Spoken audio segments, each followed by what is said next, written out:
Indian defence से related एक बड़ी अपडेट आई है। भारत की रक्षा तकनीक में एक और बड़ी अचीवमेंट डीआरडीओ ने 11 जनवरी 2026 को महाराष्ट्र के अहिल्या नगर के केके रेंज में MPATGM यानी man portable anti tank guided missile का सफल फ्लाइट टेस्ट किया।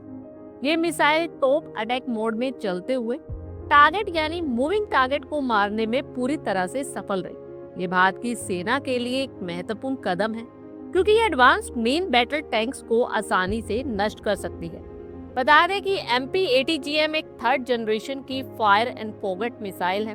इसका मतलब है कि मिसाइल छोड़ने के बाद उसे गाइड नहीं करना पड़ता। मिसाइल खुद ही टारगेट को ढूंढ कर मारती है।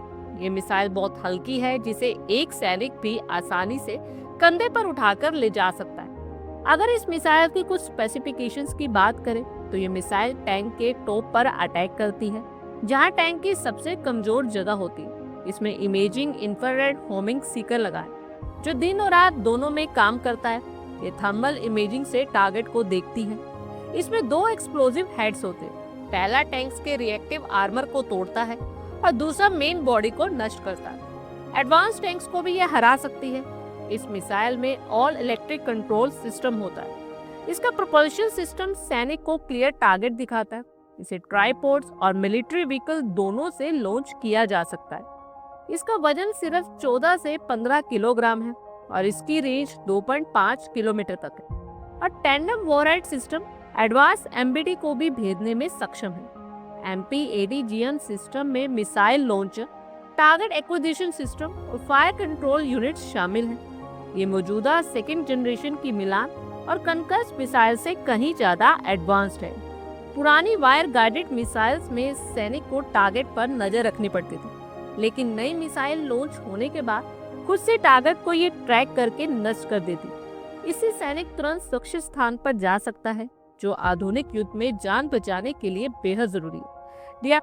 हैदराबाद स्थित defence research and development laboratory में इस टेस्ट को कंडक्ट किया गया। में एक थर्मल टारगेट सिस्टम इस्तेमाल किया गया जिसे जोधपुर की डिफेंस लैबोरेटरी में बनाया था। यह सिस्टम एक चलते हुए टैंक की तरह दिखता और महसूस होता है। मिसाइल ने टॉप अटैक मोड में चलते टारगेट को सटीकतापूर्वक निशाना लगाकर नष्ट किया है। और इस मिसाइल का प्रोडक्शन भारत डायनामिक्स लिमिटेड और भारत इलेक्ट्रॉनिक लिमिटेड ने मिलकर किया है। डिफेंस मिनिस्टर राजनाथ सिंह ने डीआरडीओ इंडस्ट्री और पार्टनर्स को बधाई दी। उन्होंने कहा कि ये आत्मनिर्भर भारत की दिशा में एक महत्वपूर्ण कदम है।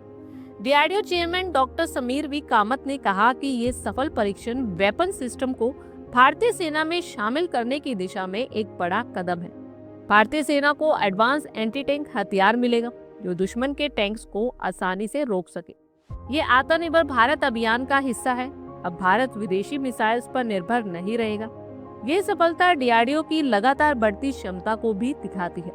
जल्द ही MPATGM भारतीय सेना में शामिल होकर देश की रक्षा को और मजबूत बनाएगी। आप लोगों की क्या कुछ राय है, कमेंट बॉक्स में शेयर करें। आई होप आपको हमारी ये वीडियो अच्छी लगी हो और आगे भी इसी तरह के अपडेट्स के लिए हमारे चैनल को जरूर सब्सक्राइब करें।